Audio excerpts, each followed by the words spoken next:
qodaa wal fakkaatu wal bira kaa'uu jechi jedhamu suni ana naa ta'ee jira waanan jedheefan qaba.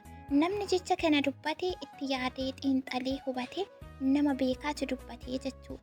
Mana kanaaf niitiin mana kana meeshaan mana kanaaf niitiin mana kana tokko qurrutti jedhanii kan walirraa citan bututtuu kotota tirki mirki qoraalee beektu qodaa qoraalee beektu miti. Nama diizaayinii mana isaa hin beekne, waan mana isaa irraa bareedu hin beekne, qodaa mana isaa keessatti barbaachisu hin beekne, qodaa mana isaa keessatti hojjetamu kan adda baafatee hin beekne akka dubartii mana kanaa jechuudha. Dubartii taatee zirqirqirqin jedhe piliis. Dhugaa rabbii jechuudha.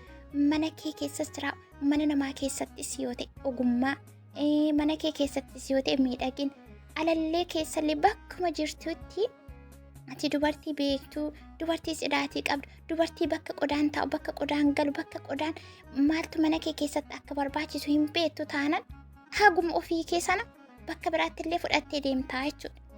Kanaaf dubartiin akka addunyaa kanarratti waaqa gaditti otoo dubartiin hin jirtu ta'e maaltu akka ija namaatti lafa kanarraa mul'atu hin beeku ani. Dubartii keessaa immoo dubartii sidditti jette. Dubartii tartiiba beektu, dubartii waan dubbattu beektu, dubartii hubattuu, qorattuu.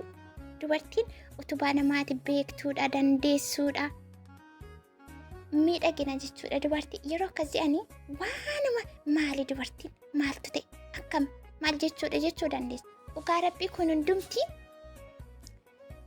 tokkoon isaa hiika mataa isaa qabaa jechuudha. Gaafa mana keerra gaafa jiruu mana keerra geessu. Wanta irraa akka salphaatti ilaaltu kun, wanta akka salphaatti gututtu, raftu, kaatu, kurruuftu kun tokkoon isaa bakkatti gaaffisi gaafatuu fi bakkatti hiika qabu qaba. Akkuma isiniin jedha akkuma dubartii mana kanaa tartiiba mana ishee hin beekne, tartiiba qodaa mana ishee keessaa hin beekne, diizaayinii mana ishee wajjin deemu hin beekne jechuudha. An akka mana kanaa mirarri jedhee silichitti jedhee na dabbare hin jiru. Manni akkasitti kututti jedhee dimismis jedhu qoshaashaan irraan beekamu cidaatiinsa baay'ee namatti salphataa jechuu dandeessu. Manni cidaatii qabu nama rakkisa waanumti xiqqoo yoo irra buute nama basaasaa jechuu dandeessu. Mana cidaatii qabus mana kutota akka kanaa bututtuu qoraali'oo lafa ani ama anxaraqan miican lullaallassanan namaaf hin bareenne wayii idmee zamanii ofii nama guggubu akka kanaa keessas hojjedhee jiraanii jechuudha. Isa kana tokko isaa isinitti hima. Bakka jirtanitti nagaan isiniif haa ta'u gaayis akkam jirtu nagaa keessanii ana jira galata waaqayyo. Har'a kana ifa manaa dhugaa rabbi baay'ee tokko mana dabbaree na darbachaa jira maal akka ta'e hin beeku. Namni haluma jiru kam keessattuu gaafa obsa fixatu baay'ee tokko nama jibbisiisa. Akkasumallee gaafa obsa fixatanii hundumtuu yoo likkii daangaa darbu nama wajjin illee walii galtee nama dhabsiisa waan miiqatu jira. Warri ganaa dhuftan waan akkasii kana gaafa argitan hin wareerina. Jabaadha. Ogummaa horadhaa, beekumsa horadhaa, akkamittiin akka waa tokko jalaatii baatan gaafa munni isin irratti jigu, gaafa haalli kamuu isin irratti ulfaatu sisteema kamiin akka jalaa baatan isheen akkas gootee dogoggorteen akkasittiin jalaa ba'u, akkasittiin bira darbu, akkasittiin guyyaa butu yeroo gaffa'u qaba kan jedhu sammuu keessatti yaada horachuu qabdu malee wayinii akka wanta aariifan dhufaa ganaa kottiraata qaba akkasitti nama dadhabsiisaa, akkasitti nama dabbara, akkasitti nama aarsobsa nama fudhata kan jedhu yaada akkasii keessa hin galinaa isiniin jechuu barbaadeetiin. Akkasuma mana kanaaf waaraa taatammii sabskraabii gochuun irraanfatinaa viidiyoollee laayikii godha. Akkasuma immoo akkaataa amantaa keessaniitti dhalootiin haa ga'u. Dhugaa rabbii yeroo amman irra jiru kanatti baay'ee tokko kadhannaa keessan na barbaachisa. Obsinaaf kenname obsan qaba jedhamee beekame hundi isaa na biraa xirriqi jedhee mul'ucci jedhee dhumiitu jira. Yeroo akkasii kana immoo obsa yoo hin qabaanne wanti namatti dhufe hundumaa hin dandamatanii obsi bu'uura waan hundumaati. Obsa gaafa qabaatte muummee lagattiin hin ceene hin jiru. Obsa yoo qabaatte wanti itti bira hin geenye bira hin darbiin hin jiru waan ta'eef obsi baay'ee barbaachisaadha nama kamiifuu isinillee obsa qabaadha. Anaaf immoo rabbii obsa siif haa kennu naan jedha isin jechuu barbaadeen. Guyyaa irraa kan akkuma argitanii kutota qoraaliyoo kana keessa bakkichi kushiinaadha. Kushiinaa keessa qulqulleessaatiin jira. Oolmaa koo guyyaa irraati jechuudha. Bakkiin deeman jiru kun bakkuma nama abaddu kana qulqulleessaa oole jechuudha. Sa'aatii meeqanatti fudhatee maaliif akkaataan teessuma qodaa isaa rakkisaa wanti keessa baasan wanti keessa kaan akkatti miicanii qabanii irraa hin buqqa'u ittiin qadaadamu keessaa hin ba'u keessa hin galu. Baxaqaalaa ችግር ነው በቃ rakkoo akka rakkootti rakkoo jechuudha manni kun jechuudha. Kanaaf isa kana qulqulleessuuf jedheetiin kun bakka kanatti argama. hojii baay'een hojjedhadhee karoorseetiin ture garuu akka yaadeen ta'anii bakkuma kanatti biizii ta'ee sabooda as keessaa wanti ekspaayirii ta'anillee hundumaa ilaalee kan sirriirra jiru yeroon irra jiru bakka itti deebisuudhaa fi kan ekspaayirii ta'e immoo gadi baasees baalatti gatuufanii madaamiin mana hin jirtu deemanii jiranii. Mana kana keessa baay'ee saraattota 3 ta'aniitu kan hojjechaa jirru 2 Itoophiyaawii tokko immoo Filiippiinidha. Maatiin koo ijoollee 5 qabu abbaa fi haadha manaatiin faamilii 7 ta'anii jiru. 7 kana bira saraattota 3 ta'anii hojjennaa jechuudha. Wal keessa kan fuudhamne wanta ni dubbadhu jalqaba irratti mana cidhaatii qabu irra hojjechuu irra mana cidhaatii hin qabne akkas forokrokaa wayii keessatti baay'ee namatti tolaa kan jedhamu wayii irratti wanti jedhu ani mana cidhaatii qabu keessallee hojjedheera mana akkas immoo namatti hin tolle wayii nama cinqu wayii kana keessallee waggaa dheeraa hojjedhe jechuudha. Mana kana keessa galata waaqaa ta'u manni zirigirikiin akka kana eessatti rakkoo qaba beektu hojjetaan hin bareedu xaragam hin bareedu tartiibessiteen hin bareedu waan itti lafaate tokko immoo gaafa duuba kee deebite wanti sun waan gaarii ta'e bareedee sitti mul'atu yoo ta'e inni kun haamilee namaarratti illee gaarii miti jara wajjin illee walitti nama kan buusu mana akka kanaa kotota jechuudha.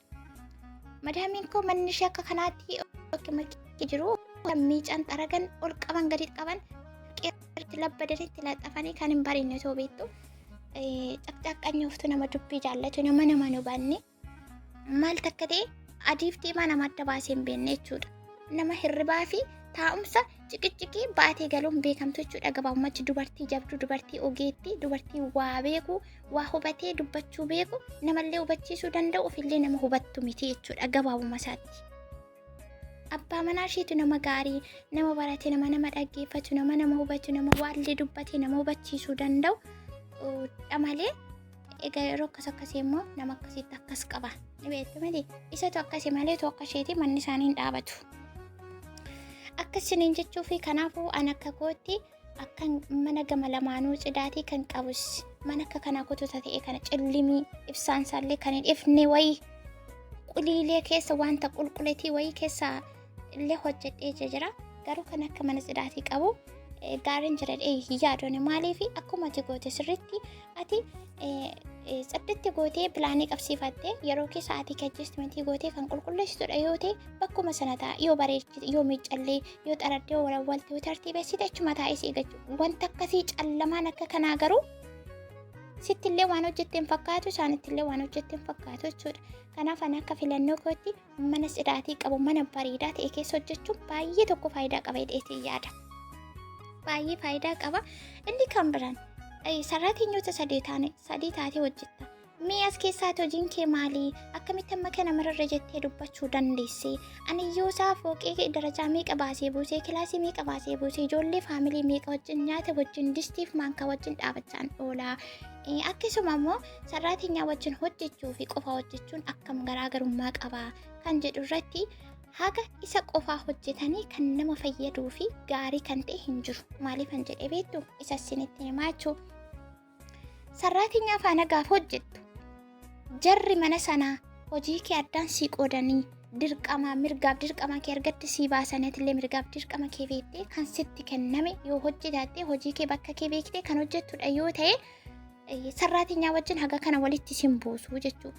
Garuu manni keessi dibiliqliqqi jedhee saraattota hundumtu walitti dabalamee kan hojjetudha yoo ta'e inni kun baay'ee tokko ulfaata. Guutummaa guututti anas keessa seenee minizaaree isaa gadi baasee yoon dubbachuu baadhayyoo kan akka qofaa hojjetanii kan nama fayyadu hin jiru. Qofaa kos hojjedheera waggaa 2 waggaa dheeraa immoo saraattota wajjin hojjechaa ture kan hundumaa argeera jechuudha. Kan akka saraattota wajjin hojjechuun nama miidhu mataa gadi nama cabsu haamilee nama buusu hin jiru. Obsa nama facachiisu hin jiru. Qofaa hojjechuu nama wayyaa yeroo qofaa kee hojjettu jarrillee sii beeku yeroo tokko tuma dadhabbii kee beekuu baatan darbee bakkatti si hubatan jirachuudha. Garuu gaafa saraattota wajjin hojjettu difinii walitti isa hojjeteef san hojjanne inni taa'eef inni ka'e walumatti ceebba'amaa jechuudha. Kanaafuu saraattota wajjin hojjechuun ana biratti hiikan qabu argeera waan ta'eef dhamdhama isaa sirriitti bira turee bira oolee bira bulee argeera waan ta'eef argeera. Bakka kanatti ammaan nyaata nan hojjedha ijoollee bira bakka hin geenye hin jiru. Bakka hin jirretti sukkaarri yookaan ashaboon hin mi'aawuu fi Biyaansi kaan hafe bishaan haayilaandiitti bira taa'ee haayilaandii sana banee harka isaaniitti yoon kennine bishaan hin dhuganii jechuudha. Yeroo akkasii hagam namatti ulfaata. Hojii kushinaa keessaa isa beekutu beeka. Akkamitti akka namatti ulfaatu jechuudha. Wayyaa warra dhiiraa tokkosuuf kushinaan keessi sarraateenyotumti yeroo hojii akkamii barbaadanii gaafatan hojii kana hin filatan maaliif hin ulfaata waan ta'eef jechuudha. Ani kana hundumaa hojjechaa kushinaa keessaa kana nyaata hojjedhu bakka nammarra oolee kana kan ooluu qabu sarraateenyota warra kan ture. Maaliif ganaa nyaata hojjechuun qabaa, ganaa ijoollee bira deemuun qabaa, ganaa isa wajjin ba'uun qabaa, ganaa isaanii bakka hin geessuun qabaa, bakka baay'eetu jira jechuudha. Bakka kanatti immoo madaamii biqaatii qabdu, madaamii sarraateenyaa seeraan laxxiqaxxi gootee hojjechiistu, madaamii adjestimentii mana ishee keessaa beekte hojiin ishee bakka kanatti sa'aatii kanatti na barbaachisa jettu sirriitti barbaachisaa jechuudha. Isinii galee gabaabumatti mana cidditti jedhee keessa sarraateenyaa tokko qofaa kee taate hojjechuu sii wayyaa jechuu barbaadeen bakka kanatti otuma akkas jedhuu viidiyoon koo gara dhumaatti jira kunuugaa oolmaa koo guyyaarraa kushinaa guutuu qulqulleessadheen kunu bakka tokkitti bichaa otoon ol qabu gadi qabu soofuu maal godhuun oolee qodaachi keessa jiru akkuma sirgarratti argaa jirtanii. Achi keessaa kan ekspaayirii ta'ee keessaa yaasee funaanes baalachi gadi guuree kanaaf immoo bakkatti deebisee haala kanaatiin jira mallee qixxee hin goone haa ta'u malee biidoo addaatiin kuteetiin jira. Warri ganaa dhuftan immoo lakkaa akkas nama dadhabsiisaa akkas nama godhaa maal godhaa dubbichiin ulfaataa akka odeessan miti akka yaannee dhufne miti akka yaalle miti kan jedhu hin sodaatina tokkoffaarratti obsa qabaachuun baay'ee tokko nama gargaara. Inni kan biraan hojiin nama kamuu hin miine hin cabsine hin ajjeesne hojiin fayyummaadha xeenaadha simboodha karooradha malee hojiin nama hin ajjeesu. Hojjedhaa siistem akkamiitiin akka hojii keessan hojjetattan sa'aatii keessan karoora keessa yeroo raftan yeroo kaatan yeroo ofii keessan yeroo itti hojii hojjettan hundumaa isaa tartiibessa. Inni kun baay'ee tokko nama fayyada barumsa boruu ofiif illee akkasumas godhee mana koo keessatti jiru koo keessattis kanumatu na eeggata kan jedhutu feelingii akkasiitu natti dhaga'ama natti. Maaliif sirriitti bakka guutummaa mana kanaa keessatti akka mana kootti ijoolleen illee akka haadha isaaniitti kan isaan natti boo'anii yeroo sana namoonni sun feelingii boruu kanatti himaa jechuudha. Akkas isiniin jedhaa hojiin koo har'aa kana fakkaataa oolmaan koo kana fakkaataa isin immoo viidiyoo kana sabiskiraabii godhaa akkasumallee laayikii gochuun irraanfatinaa haga deebi'ee dhufuutti viidiyoo birootiin bakka jirtanitti nagaa ta'aa baay'ee.